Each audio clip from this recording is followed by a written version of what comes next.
আমি মনে করে ট্যাঙ্ক চলে পড়ে গেছি বুঝলাম না। আচ্ছা না না এটা কি করলো এটা বুঝলাম না। আরে না না যে এত উঠবে জন্য এই টয়লেটটা দিল এটা মানে মনে করেন উঠতে কেমবে আগুন আর এই উঠতে তো ঢাকা পড়ে যাবো বুঝলাম না।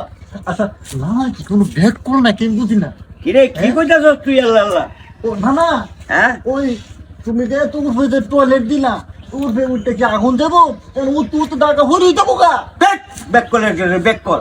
এটা সিঁড়ি এটা রে পিন, এটা সিঁড়ি সিঁড়ি গাদার করে গাদা তোর লই আমি হচ্ছি বিপদ। তুই লেপিন চিনস না, সিঁড়িও চিনস না। হ্যাঁ বলে আগা ভরে সিঁড়ি মাইরে গিয়া বলে চিন্তা করছেন আপনারা আর কথা বলতে বুঝলি। আমি আর মনে করে ট্যাঙ্ক চলে পড়ে গেছি এই সিঁড়ি দুধ তো আগা পড়ে যাবো গা ভালো সে না যা যা তুই যা।